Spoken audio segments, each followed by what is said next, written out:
सभी का स्वागत है हमारे YouTube channel study with Dharmveer PD class में। फ्रेंड्स, आज हम फिर से एक नई वीडियो को लेके आ गए हैं।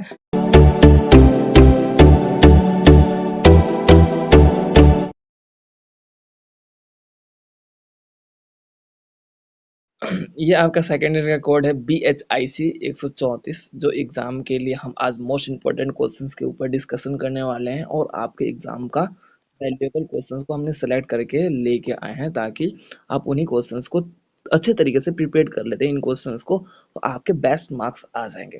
ठीक है, तो हम बात कर लेते हैं फर्स्ट क्वेश्चन की। मिस्लों का उदय कैसे हुआ? मिस्लों का उदय कैसे हुआ? लिख लीजिए क्वेश्चन। मिस्लों, हाँ हाँ लिख लीजिए। मिस्लों का उदय कैसे हुआ? सिख राज्य व्यवस्था में उनकी भूमिका क्या थी? उत्तर दीजिए। मिस्लों का उदय कैसे हुआ? सिख राज्य में सिख राज्य में व्यवस्था में उनकी भूमिका क्या थी? उत्तर दीजिए। अब बात कर लेते हैं इसके आंसर्स की। तो पहली बात तो यह है कि बता देता हूँ, ये मोस्ट इंपोर्टेंट क्वेश्चन है, आप लोग ध्यान से सुनिएगा। ठीक है, अब बात कर लेते हैं लिटिल बिट इसके आंसर की।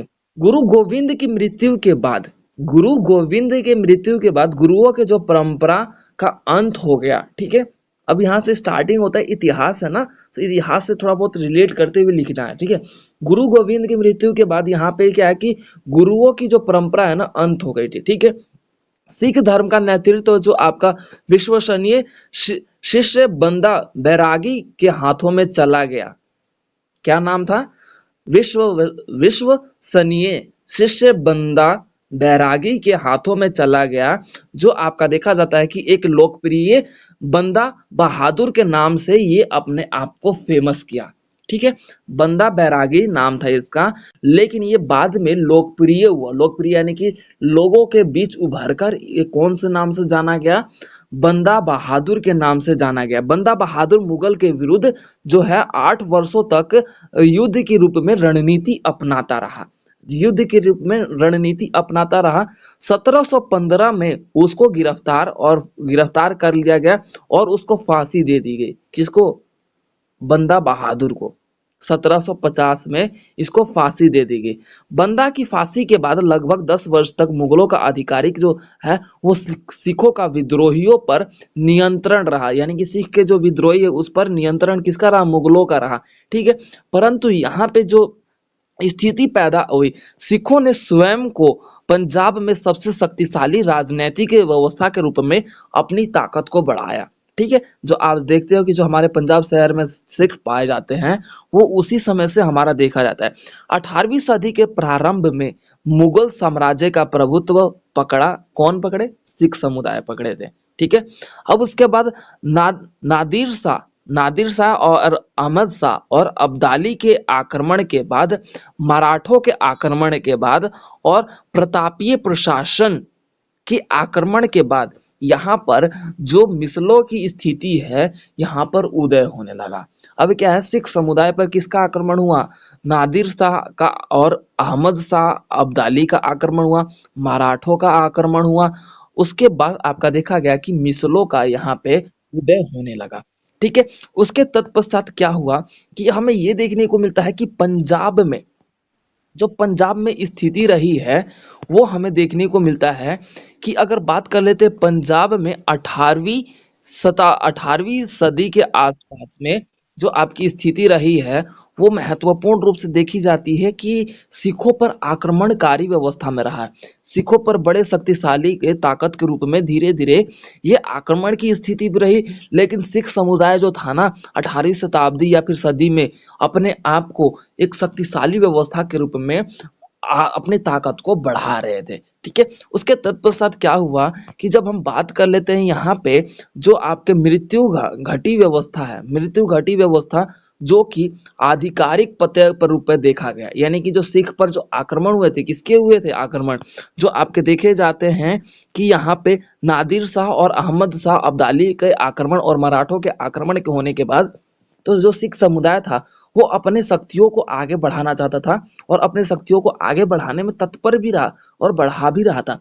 अपनी स्वतंत्रता पर किसी भी प्रकार का आक्रमणकारी व्यवस्था ना हावी हो, इसीलिए सिख समुदाय का जो व्यवस्था है वो आपका देखा गया कि अपने स्वतंत्रता के रूप में आगे बढ़ा। 1765 के बाद आपका देखा जाता है सिखों की राजनीतिक शक्ति के रूप में तेजी हुआ। 1565 में सिख समुदाय में राजनीति व्यवस्था में तेजी आई, यानी कि सिख समुदाय जो था ना 1565 में बड़े पैमाने पे फैलता हुआ नजर आया। ठीक है। उसके तत्पश्चात आपका देखा जाता है 18वीं सदी के उत्तरार्ध में जो आपके छोटे गुट थे, छोटे गुट जो कि 12 क्षेत्रों में विभाजित थे। छोटे गुट कितने क्षेत्रों में विभाजित थे? 12 क्षेत्रों में विभाजित है। उन गुटों का यहाँ पे अब सम्मेलन किया गया या फिर समावेश किया गया और उन्हें मिसल का नियंत्रण झेलम तथा सिंधु नदी के बीच क्षेत्रों में लाहौर और अमृतसर पर था। ठीक है, यानी कि जो अमृतसर पर था, यानी कि अमृतसर जो क्षेत्र है ना उस पर भी इसका नियंत्रण रहा है सिखों का। ठीक है। रामगढ़ी मिसल का नियंत्रण जालंधर के दोआब पर रहा है। ठीक है, जो रामगढ़ी जो था ना उसे मिशन जो है उसके जालंधर द्वार पे भी इसका दबदबा रहा है। कन्हैया का नियंत्रण रैकरी क्षेत्र पर रहा। ठीक है, यहाँ पे अब क्या है कि कुछ ऐसे जो मराठों थे वो सिख समुदाय पे भी अपना नियंत्रण कर रहे थे। और आपका देखा जाता है कि जिस तरीके से यहाँ पे देखने को मिला कि नादिर शाह और अहमद शाह के द्वारा भी सिख समुदाय पर क्या किया गया, बोल सकते हो कि उन पर कब्जा करने का प्रयास किया गया था। ठीक है, तो यहाँ पे देखने को मिला कि आपका इन व्यवस्थाओं के रूप में अब सिख समुदाय है मालवा की स्थिति में अपने आप को आगे बढ़ाया। जो मालवा क्षेत्र है उसकी स्थिति में अपने आप को यहाँ पे आपका देखा जाता है गुंजरावाला और आपका वजीराबाद, वजीराबाद जो क्षेत्र है ना वो आपका देखने को मिला कि मालवा के क्षेत्र के रूप में यहाँ पे सिखों का वर्चस्व धीरे धीरे होने लगा। और उसके बाद मिसलों के बाद निर्णय करने का जो अधिपति है वो आपका देखा जाता है कि जो इसके मुखिया हैं वो मुखिया के रूप में सिख समुदाय धीरे धीरे अपने आप को आगे बढ़ाने लगे और लोगों की एकांतिक व्यवस्था को लोकतांत्रिक व्यवस्था में परिवर्तन करने का यहाँ पे प्रयास किया गया। और तत्पश्चात आपका देखा गया कि यहाँ पे लोकतांत्रिक व्यवस्था के रूप में मिसलों का स्थापना हुआ। और उनके स्थापना के बाद आपका देखा जाता है कि स्थापना किसका हुआ? मिसलों का स्थापना हुआ। और लड़ाई झगड़े को खत्म करने के लिए यहाँ पे रणजीत सिंह के जो दूसरे मिसलों के सदस्य बने वो रणजीत सिंह के द्वारा आपका देखा गया कि मिसलों की सदस्यता स्थापित करते हुए उन्होंने लड़ाई झगड़े तथा सिख समुदाय के बीच जो विवाद चल रहे थे उसके ऊपर खत्म करने का प्रयास किया। तो इस स्थिति में हमने ये देखा कि जो मिसलों का जो उदय हुआ है जो कि सिख समुदाय के रूप में ही इन्हें जाने जाते हैं और इनकी जो स्थिति रही है राज्य की, सिख समुदाय की जो राज्य है जो आपका देखा जाता है कि गोविंद सिंह जो है उनकी मृत्यु के बाद जो गुरुओं के अंतिम गुरु माने जाते थे वो सिख के जो देखा जाता है कि यहीं पे अब सिख धर्म की नेतृत्व होने लगा था। ठीक है, जो आपका देखा जाता है कि यहाँ पे बंदा बहादुर के मृत्यु के बाद यहाँ पर धीरे धीरे फांसी देने के बाद बंदा बहादुर को फांसी दी गई थी। उसके मृत्यु के बाद यहाँ पे अलग अलग क्षेत्रों का जैसे नादिर शाह और अहमद शाह का आक्रमण हुआ, मराठों का आक्रमण हुआ, जिसके कारण अब सिख समुदाय क्या है अपने आप को शक्तिशाली करते हुए अपनी शक्तियों की स्थिति को बढ़ाते हुए उसकी स्थापना करने का प्रयास उनके द्वारा किया गया था। ठीक है, तो अब हमारा अगला क्वेश्चन है उप, उप, उपनिवेशवाद के विभिन्न चरणों का उल्लेख कीजिए। यानी कि उपनिवेशवाद के जो विभिन्न चरण हैं उनके बारे में बताना है, कौन कौन से वो चरण हैं ये जरूर आएगा। उपनिवेशवाद और मैसूर से जो मैंने बोल दिया वो दोनों क्वेश्चन जरूर आएंगे। तो ये उपनिवेशवाद का हम पहले कर रहे थे, उसके बाद आफ्टर मैसूर वाले करेंगे। ठीक है, म्यूट हो जाइए आप लोग। ठीक है, तो अब हमारा जो इसका आंसर स्टार्ट होता है, मैं फिर से क्वेश्चन। ठीक है, तो हम बात कर लेते हैं उपनिवेशवाद का। उपनिवेशवाद का जो कि आपका देखा जाता है कि इसमें फर्स्ट पॉइंट आएगा कि उपनिवेशवाद क्या होता है, जैसे कि परिचय बोल के उसके बाद हम थोड़ा बहुत उपनिवेशवाद बताएंगे। एनीवन, देखो सिंपल सा लैंग्वेज में बोलूँ, आप दोनों अपनी जगह पे बिल्कुल करेक्ट है। तो हम बात कर लेते हैं उपनिवेशवाद। उपनिवेशवाद के विभिन्न चरणों की बात कर लेते हैं। तो देखो पहली बात तो ये है कि हम पहले बात कर लेते हैं उपनिवेशवाद का मतलब क्या होता है। और उसके बाद चरण की बात करेंगे। तो उपनिवेशवाद का मतलब ये होता है कि जब किसी देश पर किसी देश का अधिपति हो जाता है, अधिपति यानी कि अधिकार के रूप में समझने लगता है। या जैसे कि हमारा भारत था, भारत एक उपनिवेशवाद के रूप में रहा है, क्योंकि भाई इसका क्या है, दूसरे देश का यहाँ पे राज रहा है, दूसरे देश का यहाँ पे सत्ता रहा है। ठीक है, तो ये उपनिवेशवाद कहलाता है। और औपनिवेशवाद का मतलब होता है कि जब किसी देश पर किसी देश का कब्जा होता है और वो धीरे धीरे, अब जिस देश पर कब्जा हुआ है वो धीरे धीरे अब उसके विरोध हो रहा है, तो वो आपका उपनिवेशवाद कहलाने लगता है। ठीक है, तो अब बात कर लेते हैं यहाँ की उपनिवेशवाद के विभिन्न चरण। यानी कि जो भारत है, तो उसके जिस तरीके से वो गुलाम हुआ, तो उसके क्या पॉइंट्स ऑफ व्यू रहा, क्या पॉइंट्स रहा, लाइक इट ऐसा। ठीक है, तो उपनिवेशवाद के विभिन्न चरणों की बात कर लेते हैं। तो अब हमारा आ जाता है भारत के साथ जो व्यापार करने वाले जो देश रहे हैं, जो अलग अलग कंपनियां, यूरोपीय कंपनियां या फिर ब्रिटिश कंपनियां, अंग्रेजी सरकार, इस तरीके से हमारे पहले आ गया यूरोपीय कंपनियां। इन्होंने भारतीय व्यवस्था में अपने मालों को, हमारे भारत के जो कच्चे माल हैं उनको खरीद कर उन्हें पक्के मालों में बेचने की यहाँ पे सौदागरी यहाँ पे धीरे धीरे शुरू होने लगा। ये सौदागरी इतना बढ़ गया कि यहाँ पे भारतीय सत्ता में इन्होंने अपने राज को स्थापित करने का प्रयास इनके द्वारा किया गया। भारतीय माल को खरीद कर विश्व के सभी बाजारों में ये ऊंचे मालों में बेचना इनका एकमात्र लक्ष्य बन गया। ठीक है, किनका मात्र लक्ष्य बन गया, यानी कि यूरोपीय कंपनियों का एकमात्र लक्ष्य बन गया। ठीक है, कि भारत से कच्चे माल खरीदे और उनको बनाकर तैयार करके पक्के माल विश्व के सभी बाजारों में, सभी देशों में बेचना। ठीक है, ब्रिटिश कंपनी भी हमारे ऊपर एकाधिकार कर के रूप में, एकाधिकार का मतलब यानी कि उनका अधिकार रूप में यहाँ पे ब्रिटिश सरकार ने भी हमारे ऊपर लंबे समय तक अपने आधिकारिक व्यवस्था को यहाँ पे स्थापित किया। ठीक है, जिसके कारण हमारा जो देश है वो उपनिवेशवाद के क्षेत्र में आ गया।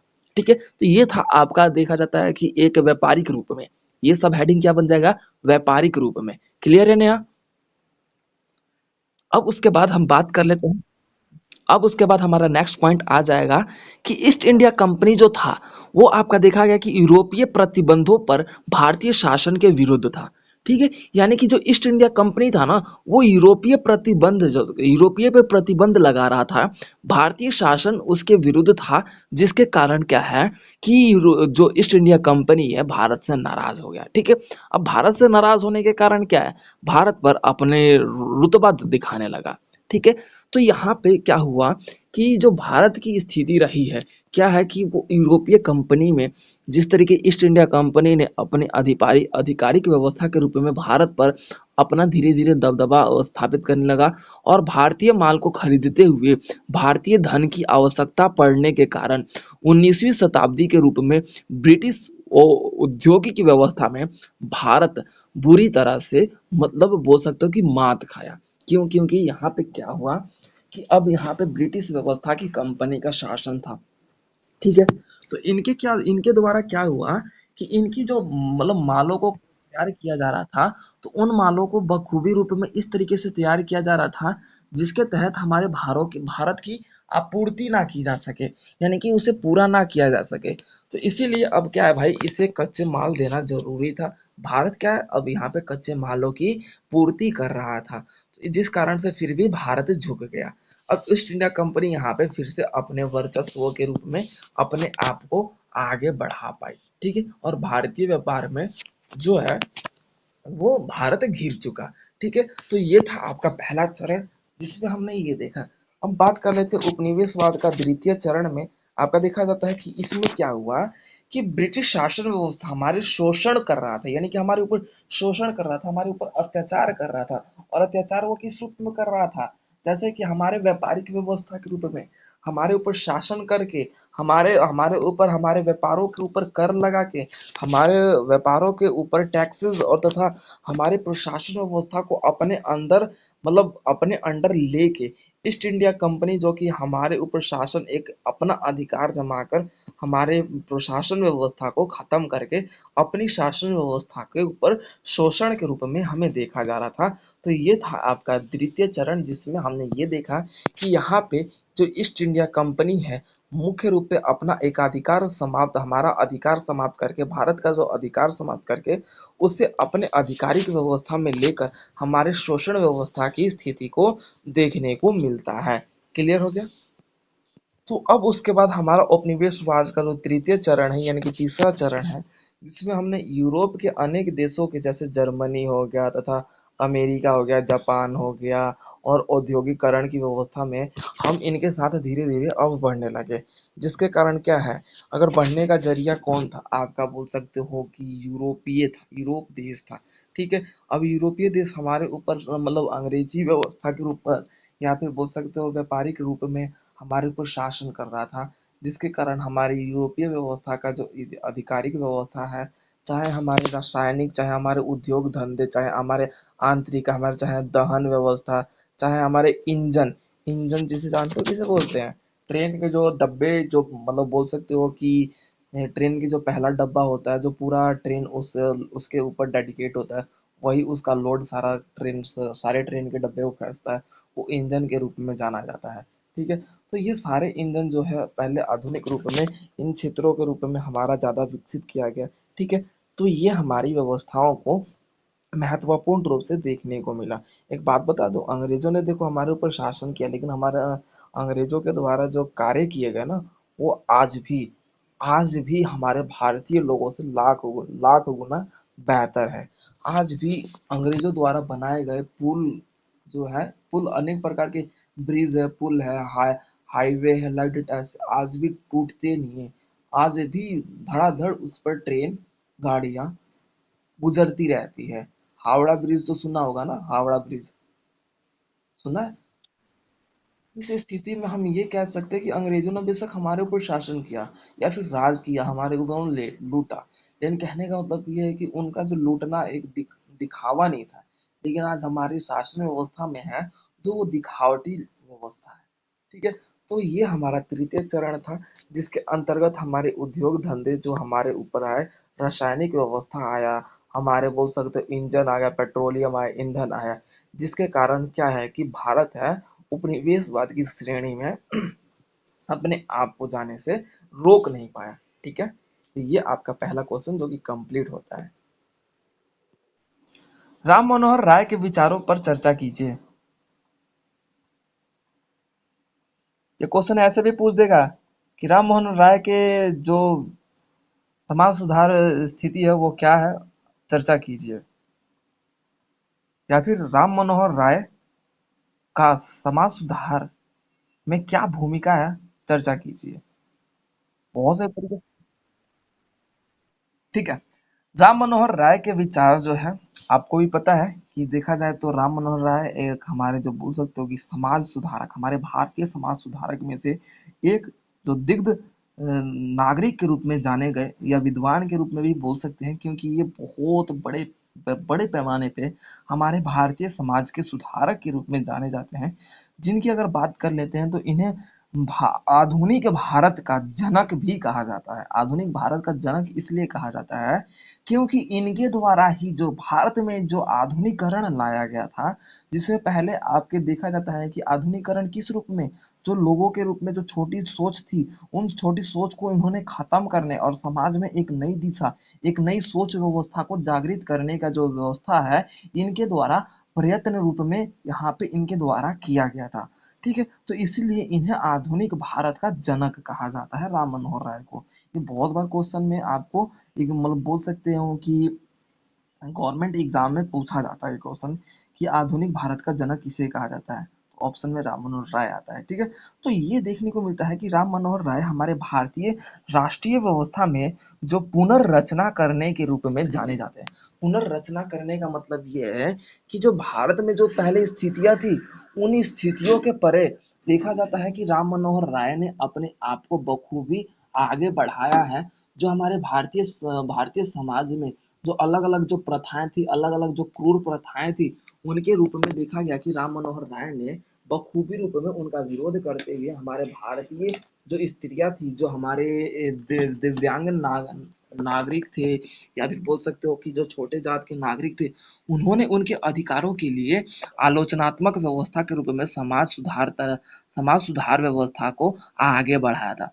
राम मनोहर राय के द्वारा देखा गया है कि सामाजिक सुधार व्यवस्था को भी बड़ी मात्रा में उनके द्वारा आगे बढ़ाने का प्रयास किया गया था, जिसके तहत हम ये देखेंगे कि राम मनोहर की जो विचार थे, उनकी जो एक माता की व्यवस्था थी, वो देखने को मिला कि उनके जो विवेक रहे, विवेक यानी कि बोल सकते हो कि उन विवेक का मतलब होता है कि हमारी सोच व्यवस्था, हमारी बोल सकते हो कि शांत एक इंसान होता है ना, जो तुरंत क्रोधित हो जाता है, तो वो आपका बोल सकते हो अग्रसर इंसान बोला जाता है। और जो विवेक इंसान, उसे बोला जाता है कि उसका स्वभाव शांत हो। तो राम मनोहर राय की जो विचार है, वो शांत स्वभाव का था। जो देखा जाता है कि आपका देखा जाता है समाज सुधार तथा व्यवस्था, और इनके द्वारा अलग अलग धर्म कांड चल रहे थे। धर्म कांड क्या भाई, जो आपका देखा जाता है कि धर्म को लेके क्या कर रहा था, कि बलि प्रथा देना, स्त्री मतलब बालिकाओं की, जो यानी कि छोटी छोटी बच्चियों की बलि देकर ईश्वर को प्रसन्न करना, ये जो स्थितियां हमारे जो धारणा रही है, इनके रूप में जो सामाजिक ये जो धार्मिक कुरीतियां रही हैं, धार्मिक बोल सकते हो कि लोगों के द्वारा जो अपनाए गए विडंबना थे, उसको समाप्त करने का जो श्रेय जाता है, वो हमारे आदर्शीय व्यवस्था, आदर्शीय नागरिक, जो एक नागरिक के रूप में जाने जाते हैं। और इन्हें आपका देखा जाता है कि ये भारतीय समाज के जनक, भारतीय समाज के हमारे वेशभूषा तथा हमारे भारतीय समाज के सुधारक, सभी प्रकारों से इन्हें नवाजा जाता है।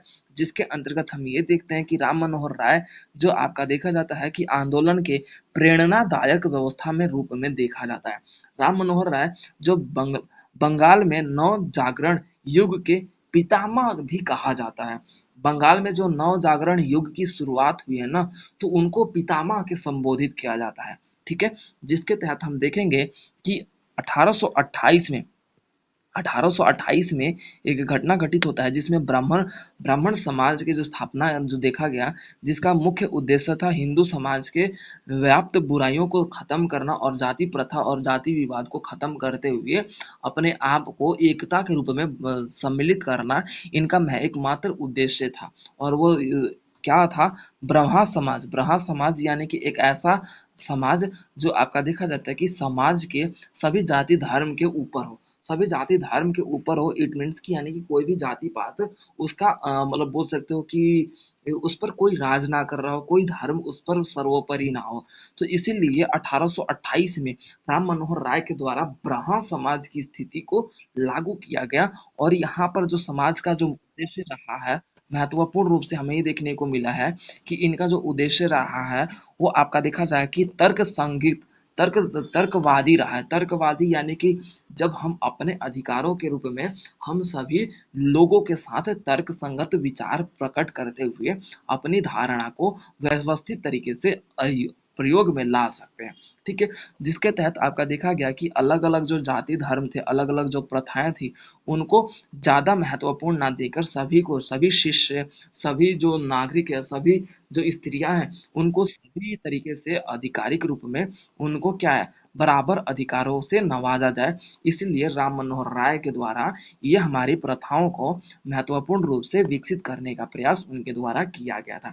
ठीक है, राम मनोहर राय जो कि एक समाज सुधारक के रूप में जाने जाते हैं, जिनके द्वारा स्त्रियों के लिए, जो स्त्री के ऊपर जो हो रहे विवाद है, उन स्त्रियों के रूप में आपका देखा गया कि राम मनोहर राय ने बखूबी व्यंग करते हुए उनके आधिकारिक व्यवस्था को, जो बाल विवाह, पुनर्विवाह, जो आपका बोल सकते सती प्रथा, जो आपका देखा जाता है कि ये सारी प्रथाओं का पूर्ण रूप से आपका समापन करते हुए आपका देखा गया कि पूर्णतः आपका देखने को मिला कि 1828 में उनके द्वारा ब्रह्म समाज की स्थापना कर दिया गया। और 1829 में कानून भी लागू कर दिया गया कि इसके खिलाफ अगर कोई जाए, तो आपका देखा जाता है कि जो governor general Lord William batting के इस प्रथा के रूप में आपका देखा गया कि इनके विरुद्ध किया गया था।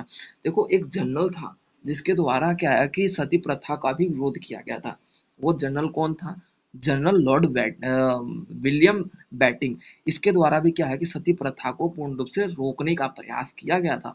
तो राम मनोहर राय इस लॉर्ड विलियम बेंटिंक को ना आदर्श रूप में जाने जाने लगे। ठीक है, यानी कि एक आदर्श मानने लगे। अब जैसे मान लो कि भाई अब कोई पाकिस्तान के बहुत से लोग होते हैं, क्या है कि भाई हमारे हिंदुस्तान को नुकसान पहुंचाना चाहते हैं, लेकिन अगर कोई ऐसा एक पाकिस्तानी इंसान हो जो भारतीय या फिर हिंदू लोगों को बहुत ज्यादा मानता है, तो भाई हम उसे तारीफ करते हैं ना कि हाँ यार वो रियली में एक आइडियल है।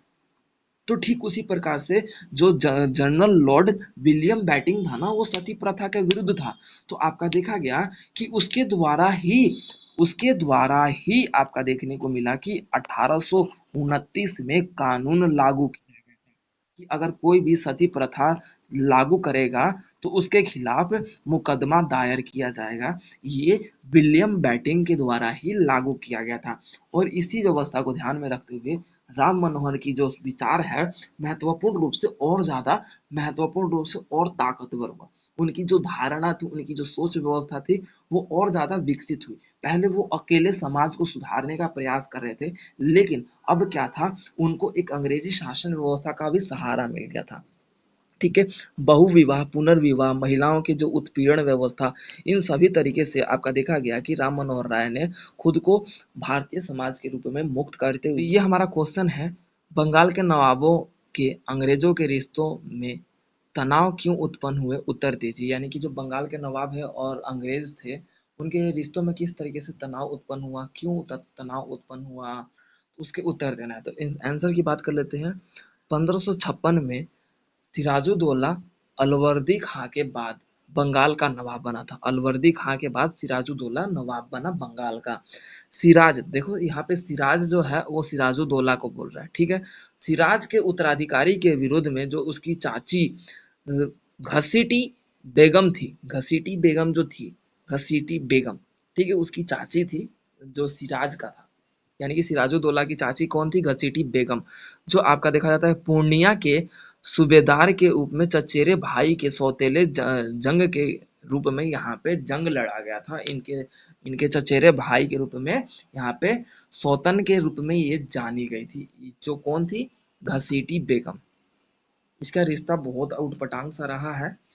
ठीक है, नवाब के बाद जगत में आपका देखा जाता है अमीर चंद और राजवल्लभ राय राय दुर्लभ और मीर जाफर, ये कुछ ऐसे लोग हैं जो शक्तिशाली गुट बनाकर उन्हें सिराज के उत्तराधिकारी का विरोध किया गया था। ठीक है, यानी कि जो सिराज यानी कि सिराजुद्दौला था ना, उसके विरोध इन्हें किसको खड़ा किया गया, आपका देखा जाता है, मैंने अमीर अमीर चंद्र, राजवल्लभ और आपके राय दुर्लभ और मीर जाफर, इनको खड़ा किया गया था।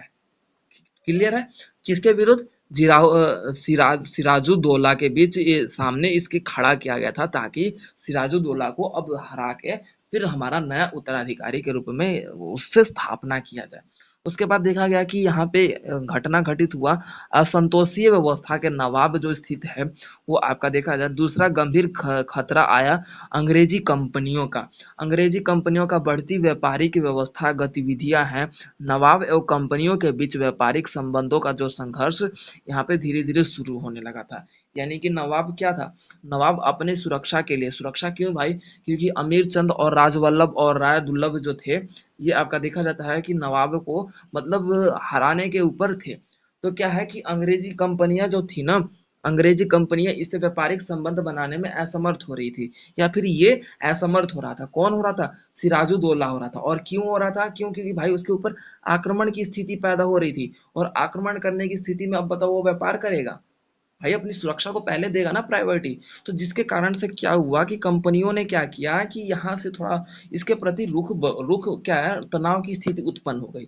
अब मान लो कि मेरे मेरे ऊपर कोई हमला करने वाला है, और नेहा चाहती है कि हाँ मेरे साथ तो हमारा जो व्यापार है ना वो बरकरार रहे।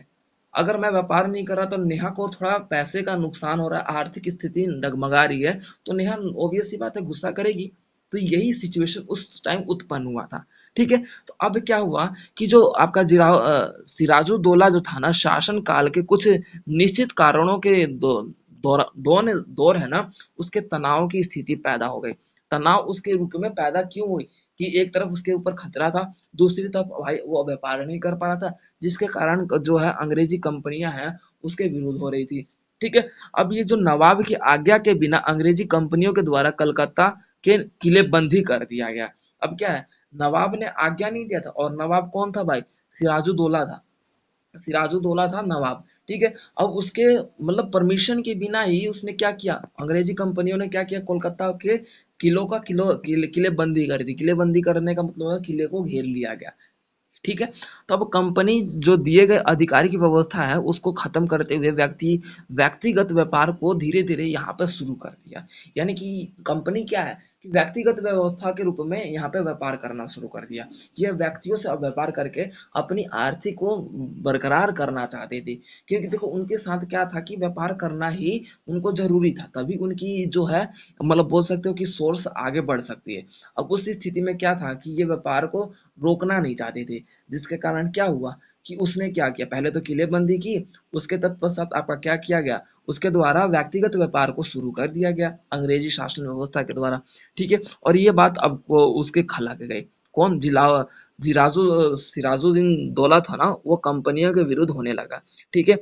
नाराजगी उसकी उत्पन्न होने लगी, जाहिर सी बात है भाई, उसके क्षेत्र में आके एक तो कब्जा भी कर लिए, और उनके लोगों के रूप में उनसे व्यापार भी करवाने लगे, और व्यापार का जितना हो रहा है वो आप अपने देश में ले जा रहे हो। जाहिर सी बात है भाई, सिराजुद्दौला भी अब अंग्रेजी कंपनियों का खिलाफ होने लगा, धीरे धीरे इनके बीच तनाव की स्थिति उत्पन्न होने लगी।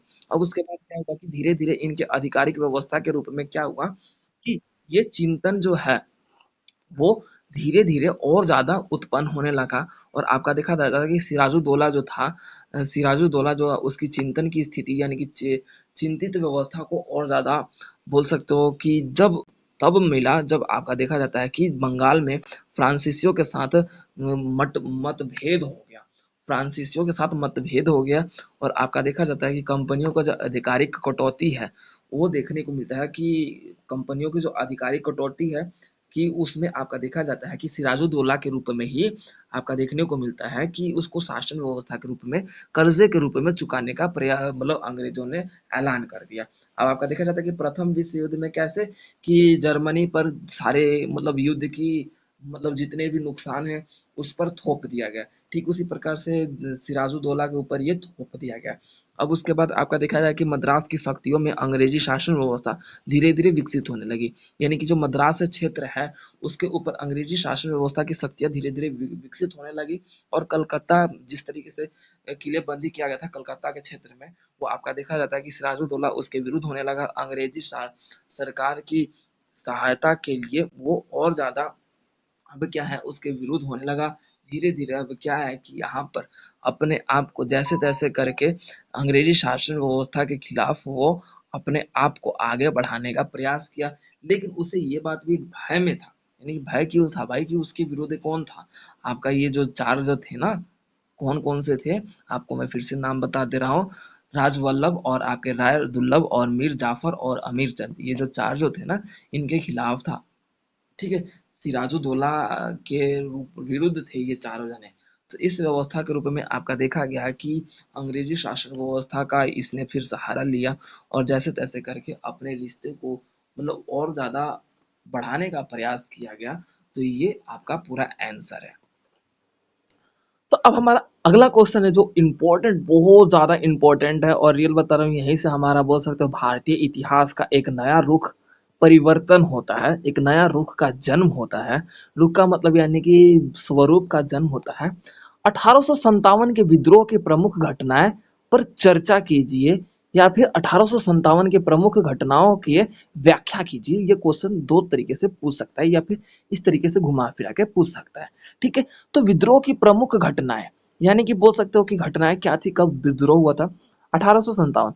भारतीय समाज के इतिहास में एक ऐसा घटना जो कि सेनाओं के द्वारा या फिर सैनिकों व्यवस्थाओं के द्वारा हमें देखने को मिला, जो कि लगभग 45,000 यूरोपीय और आपका देखा जाता है कि 2,32,000 भारतीय लोगों के ऊपर इन सेनाओं की व्यवस्था रही है या फिर विद्रोह की व्यवस्था रही है, जिसके अंदर हमें ये देखने को मिला है कि 45,000 यूरोपीय सेना ने 2,32,000 भारतीय सेना या फिर भारतीय लोगों के विरुद्ध तैनात कर रखा था, यूरोपीय सेना को तैनात कर दिया गया था।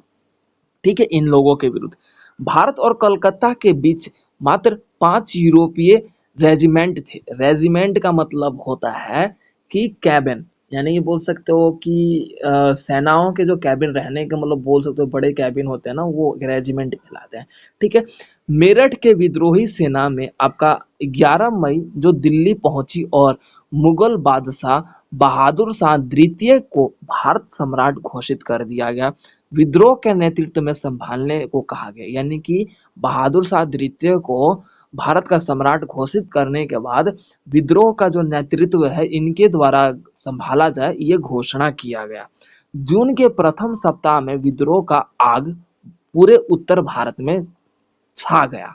ठीक है, अलीगढ़, नाम लिख लेना आप लोग, अलीगढ़, मैनपुरी, बुलंदशहर, इटवा और इटावा और मथुरा, लखनऊ, बरेली, कानपुर, झांसी, नीमच, और इसमें एक और ज्यादा आता है, जगदीशपुर भी आता है। ठीक है, सहारनपुर भी आता है।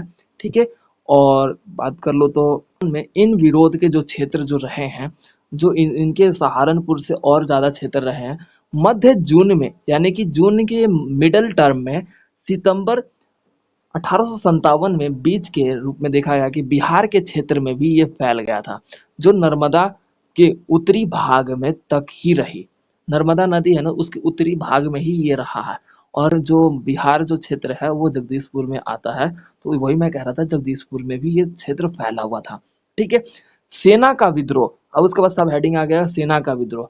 विद्रोह की घटनाओं में समझने के लिए इसकी बात कर ली जाए तो यहाँ पे सेनाओं का जो विद्रोह है बड़ी पैमाने पे देखा गया। मेरठ के जो दिल्ली दिल्ली से गंगा तट पर जो नीचे क्षेत्र है, वहां पर विद्रोही व्यवस्था को बड़े पैमाने पे हमारा देखा गया। तत्पश्चात आपका जाता है कि दिल्ली के जो अधिपति या फिर आधिकारिक व्यवस्था था, उन पर जनता का विद्रोह, और आपका देखा जाता है कि लखनऊ का पतन होने के बाद तत्पश्चात आपका देखने को मिला कि यहाँ पे जो कि हमारे अवध के आसपास जो इलाके हैं उसके विद्रोह के रूप में यहाँ पे धीरे धीरे क्या है कि 1857 के जो रेजिमेंट, जो 5 रेजिमेंट थे ना, उन रेजिमेंट पर धीरे धीरे भारतीय लोगों के ऊपर भारतीय लोगों के द्वारा कब्जा किया जाने लगा। ठीक है, तत्पश्चात आपका देखा गया कि ब्रिटिश सरकार व्यवस्था का यहाँ पे आधिपत्य हो गया, या फिर ब्रिटिश सरकार ने अपने आधिकारिक व्यवस्था का प्रयोग करते हुए प्रयास किया कि भारतीय इस आंदोलन को रोका जाए, लेकिन आधिकारिक व्यवस्था पूरी तरीके से भारतीय लोगों के द्वारा नष्ट कर दिया गया। अब उसके तत्पश्चात आपका देखा जाता है कि ये युद्ध, ये जो स्वतंत्रता संग्राम जो स्थिति है वो हमें देखने को मिला। बात कर लेते हैं इस विद्रोह की प्रमुख घटनाएं की, तो सबसे पहले एक प्रमुख और घटना आती है कि 1857 में आपका देखा जाता है कि 1857 से 56 के बीच एक नया कानून व्यवस्था को लागू किया गया था। ठीक है, वो कानून व्यवस्था एक कारतूस निर्माण की व्यवस्था में देखा गया। ठीक है, जिसके अंतर्गत उस समय जो कारतूसों का प्रयोग किया जाता था, जिसे हम आज गन या फिर बोलो पिस्टल, लाइट गन नहीं बोल सकते, बंदूक बोल सकते हैं, तो उन बंदूक में जो पहले गोलियां इंस्टॉल किए जाते थे, यानी कि डाली जाती थी चलाने के लिए, तो उनको पहले दांतों से थोड़ा छील कर उसके बाद उसे लगाया जाता था या रिलोड किया जाता था। तो उस सिचुएशन में उन कारतूसों से महंगाई पड़ता था, तो और सुअर के चमड़े गाय और सुअर के जो चमड़े हैं उसको मतलब उसका समावेश, उसका मिश्रण करके उस कारतूसों में बनाया जाता था, तो वो गोलियां सस्ती पड़ती थी, और जिसके कारण अंग्रेजी शासन व्यवस्था इसका बखूबी इन गोलियों का प्रयोग करने लगे। जैसे तैसे यहाँ पे देखने को मिला कि 1857 तक जैसे तैसे हमारा बोल सकते हो कि यहाँ पे पंडित जो हुआ करते थे, जो आपके देखे जाता है कि अलग अलग क्षेत्र में पंडितों का जो महत्वपूर्ण स्थिति रहा है, वो धार्मिक रूप में देखा जाता था। पंडित गाय को बहुत पवित्र माता के रूप में मानते थे, जिसके कारण आपका देखा गया है कि यहाँ पे जो कारतूस होते थे, कारतूस को चलाने के लिए भारतीय लोगों को ही सेना में भर्ती किया गया था। अब जिसके कारण क्या है कि कारतूस चलाने के लिए भाई दांतों से छीलना पड़ता। तो ये बात जैसे तैसे बाहर निकल गई, और ये बात जब निकली तो उसके बाद भारतीय लोगों के बीच एक ऐसे व्यवस्थाओं का जन्म हुआ जो कि अपनी संस्कृति और अपने गौ व्यवस्था यानी कि जो गौ जो उन्हें गाय को माता मानती थी, तो उनके रूप में एक धार्मिक अनुसार ही उन्होंने स्वतंत्रता को पाने के लिए तथा आंदोलन के रूप में अंग्रेजी खिलाफ उन्होंने आंदोलन या फिर मोर्चा छेड़ दिया। ये एक बोल सकते हैं कि ये धार्मिक रूप ही रहा है, लेकिन इस धार्मिक रूप के कारण पूरे भारत में अलग अलग क्षेत्रों में, जैसे कि आप देख सकते हैं, नाम मैं फिर से रिपीट कर रहा हूँ, ध्यान से सुन लेना। अलीगढ़, मैनपुर, बुलंदशहर, इटावा, मथुरा, लखनऊ, बरेली, कानपुर, झांसी और आपका मुरादाबाद, आपका सहारनपुर, ये आपके जो क्षेत्र हैं, और बड़ी पैमाने पे इन क्षेत्रों में अलग अलग बोल सकते हो कि योद्धाओं के द्वारा हमारे अंग्रेजी शासन व्यवस्था के विरोध मोर्चा छेड़ा गया, ताकि हमारे जो कारतूस में जो प्रयोग किए गए हैं वो भारतीय लोगों के लिए, जो गौ माता का शव है या फिर बोल सकते हो मांस है, वो एक पवित्र माता को मार कर या फिर बोल सकते हो पाप की भागीदारी बनाते हुए उन्होंने इस विरुद्ध अपने धार्मिक व्यवस्था के अनुसार ही अंग्रेजी सरकार अंग्रेजी व्यवस्थाओं के खिलाफ उन्होंने आंदोलन छेड़ दिया। तो ये आपके 1857 के विद्रोह के प्रमुख घटनाएं हैं या फिर बोल सकते हो कि प्रमुख व्यवस्थाएं हैं। क्लियर हो गया? अब हम बात कर लेते हैं नेक्स्ट क्वेश्चन की, जो हमारा बक्सर का युद्ध पर टिप्पणी कीजिए या फिर बक्सर का युद्ध की व्याख्या कीजिए। ये क्वेश्चन इस तरीके से पूछ सकता है, बक्सर के युद्ध के कारण बताइए, कुछ तरह से कुछ भी पूछ सकता है। ठीक है, तो आपको ये बताना है मीर कासिम के उद्देश्य जो कि केंद्रित कर सत्ता, मीर कासिम जो था आपका देखा जाता है केंद्रित कर सत्ता के रूप में उसकी स्थापना हुई, जो आपका देखा शासन व्यवस्था के पहले स्वतंत्र बंगाल की स्थापित करने की कोशिश कर रहा था मीर कासिम। ठीक है, क्या सिंपल लैंग्वेज में बोलो ना, तो मीर कासिम जो था उसका केंद्र सत्ता पर था। ठीक है, उसने शासन व्यवस्था के काल में उसने क्या किया, बंगाल की राज्य की स्थापित करने के लिए भरपूर कोशिश किया था, बंगाल के राज्य पर अपना कब्जा करने के लिए भरपूर की कोशिश किया था। ठीक है, उसके तत्पश्चात आपका देखा जाता है कि अपनी राजधानी मुर्शिदाबाद मुर्शिदाबाद से हटाकर वो मुंगेर, बिहार, मुंगेर है बिहार में, मुंगेर ले गया, ताकि अंग्रेजों के प्रवाह के दूर पर उसका मतलब प्रवाह का दूर कर सके, अंग्रेजों का प्रवाह क्षेत्र दूर कर सके। ठीक है, जो मीर कासिम था ना, उसने क्या किया, मुंगेर चला गया, बिहार के क्षेत्र में है, बिहार का क्षेत्र है ये मुंगेर, वहां पे चला गया ताकि अंग्रेजों की जो भूमिका है, अंग्रेजों की स्थिति है, उसके दौर को समाप्त कर सके। ठीक है, अब उस क्यों समाप्त कर सके, क्योंकि भाई अपना कब्जा करना चाहता था। जो आपके जमींदार थे वो आपके फालतू खर्चों को पर रोक लगाने की व्यवस्था इसके द्वारा किया गया था, जो जमींदार थे उनके फालतू खर्चे को रोक लगाने के लिए इसके द्वारा प्रयास किया गया।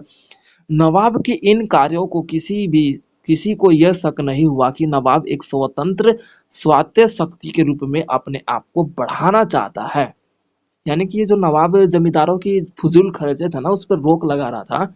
तो इस स्थिति में अब क्या हुआ कि किसी को ये शक नहीं हो रहा था कि ये खर्चे क्यों रोक लगा रहा है, क्यों, क्योंकि ये अपने खर्चों को इन्वेस्ट करके, अपने फिजूल खर्चों को इन्वेस्ट करके अपनी ताकत को बढ़ाना चाह रहा था। सिंपल से समझ में आ गया यहाँ तक? किसी को कोई डाउट? एनीवन, कोई डाउट?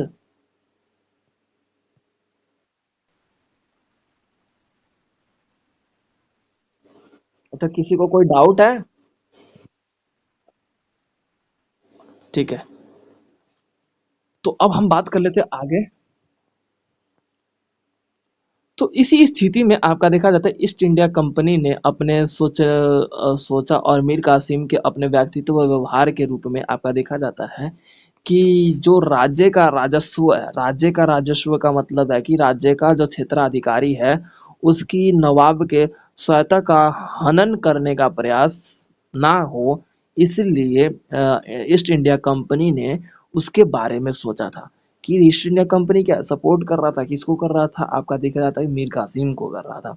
ठीक है, अब उसके तत्पश्चात आपको देखने को मिलता है कि यहाँ पे जो दस्तक देने वाला यानी कि राजस्व मुक्त करने व्यापार, यानी कि राजस्व मुक्त व्यापार का मतलब होता है कि टैक्सेस को मुक्त करने के लिए कंपनियों का आधिकारिक दुरुपयोग, जो आपका देखा जाता है कि 1764 के युद्ध के तत्कालीन कारण बना। यानी कि जो कंपनियां थी ना, राज्य का राजस्व का मतलब यानी कि राज्य में कुछ भी आएगा तो कंपनियों को टैक्स देना पड़ेगा। तो जिसके कारण आपका देखा जाता है कि इनके आधिकारिक व्यवस्था के रूप में आपका देखा गया कि 1764 की स्थिति में आपका युद्ध का तत्कालीन कारण बना, यानी कि पहला कारण कौन सा बना, आपका राजस्व का कारण बना, यानी कि राज्य का राजस्व मुक्त करने के लिए यहाँ पे युद्ध की स्थिति को मोर्चे के रूप में संभाला गया। ठीक है।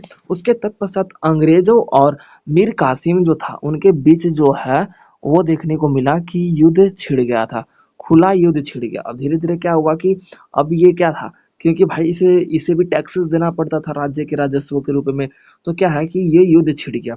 और बिहार, ठीक है, बिहार और आपका देखा जाता है कि उड़ीसा के प्रांतीय किलोमर मतलब जो कुलीन वर्ग के लोग थे, कुलीन वर्ग जो विकसित लोग कहलाते हैं, ठीक है, तो उन नवाबों और मुगल बादशाहों के रूप में आपका देखा जाता है कि मीर कासिम का सहायता की। उन नवाबों ने मीर कासिम की सहायता क्यों की, भाई भाई अंग्रेजों कंपनियां कर लगाई थी, तो उन करों को हटाने के लिए मीर कासिम की सहायता कौन कर रहा था भाई, ये जो नवाब है, अवध के नवाब और मुगल बादशाह, इनके द्वारा आपका देखा गया मीर कासिम की सहायता किया गया।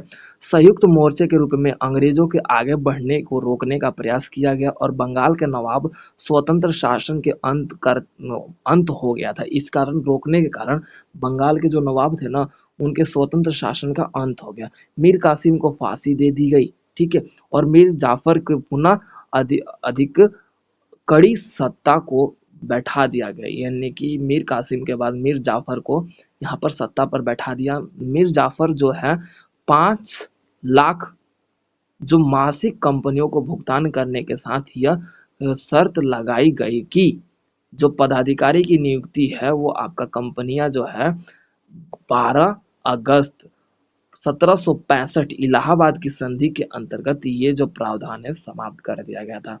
ठीक है। अब यहाँ पे मैं बता दूं, जो मीर कासिम था ना, उसकी मृत्यु के बाद मीर जाफर को क्या कर दिया गया, यहाँ पे पद पर विराजमान कर दिया गया और बैठाने के बाद मीर जाफर पर 5 लाख रुपए की जो कंपनियों का जो भुगतान करने का स्थिति है ना, उसे चुकाना पड़ रहा था। ठीक है। उसके तत्पश्चात ये जो चुकाने की प्रथा है ना, वो 12 अगस्त 1765 तक इलाहाबाद की संधि होने के तत्पश्चात ये धीरे धीरे समाप्त हुआ। East India Company Bihar, Bengal और उड़ीसा के दीवान नियुक्त कर दिया गया। दीवान नियुक्त यानी कि दीवाने ए जाफर जो बोला जाता है, ये क्या है, कानून व्यवस्था, लाइक दिस बोल सकते हैं, जैसे आज हमारा आर्टिकल हो गया, पहले वो दीवाने जो होता था वो आपके आर्टिकल के रूप में, कानून व्यवस्था के रूप में। ईस्ट इंडिया कंपनी जो है बंगाल के संधि के रूप में के अनुसार मुगल बादशाह के अंग्रेजी शासन व्यवस्था के रूप में बिहार और उड़ीसा को नियुक्त करने का प्रयास किया गया। तब जाके आपका देखा जाता है कि बक्सर की लड़ाई के पश्चात अंग्रेजों का जो बंगाल के शासन शक्ति रहा है, यानी कि बक्सर की लड़ाई जब हुआ था ना, तो उसकी जो सत्ता रही है मीर कासिम की, बादशाह और आलम के रूप में यहाँ पे मीर कासिम को जाना जाने लगा था। क्यों? क्योंकि मीर कासिम ने क्या किया था भाई, अपनी सत्ता को बरकरार रखने के लिए तथा अपने क्षेत्र को बरकरार रखने के लिए उसके द्वारा क्या किया जा रहा था भाई, अंग्रेजों का विरोध कर रहा था। तो इसे अब क्या नाम से नवाजा गया कि मीर कासिम को किस नाम से नवाजा गया, बादशाह शाह ए आलम, ठीक है, उसके नाम से इसे नवाजा गया। और उसके तत्पश्चात आपका देखा जाए कि अंग्रेजों के विरुद्ध यहाँ पे जो मीर कासिम युद्ध लड़ा था, वो बल्कि आपका देखने को गया है कि मुगल शासन व्यवस्था के रूप में, उसके सहायता के रूप में ही मीर कासिम का जो युद्ध है वो अंग्रेजी व्यवस्था के रूप में लड़ा गया था। तो जो बक्सर का जो सिंपलीफाई में अगर मैं बोलूँ, तो जो ये युद्ध है बक्सर का युद्ध, जो आपका देखा जाता है कि 1764 में रहा है ये युद्ध, आपका सिंपलीफाई में किस रूप में हुआ है, अंग्रेजी कंपनियां जो हमारे व्यापारी के राजस्व के ऊपर टैक्सेस लगाई थी, उसके खिलाफ आपका ये युद्ध रहा है। जो अंग्रेजों ने हमारे ऊपर टैक्सेस, हमारी कंपनियों, हमारे राजस्व के रूप में टैक्सेस लगा रखा था, यानी कि हमारे राज्य को चलाने के लिए हमें टैक्स देना पड़ेगा। इस तरीके की जो स्थिति थी, जिसके कारण क्या है कि यहाँ पे बक्सर का युद्ध जो छिड़ गया था। क्लियर हो गया? तो ये थे आपके मोस्ट इंपॉर्टेंट क्वेश्चन। इन्हीं क्वेश्चंस को आप अच्छे से कर लो। बाकी हम नेक्स्ट पार्ट में अपने इस क्वेश्चंस को आगे और ज़्यादा कवर करेंगे। Okay everyone.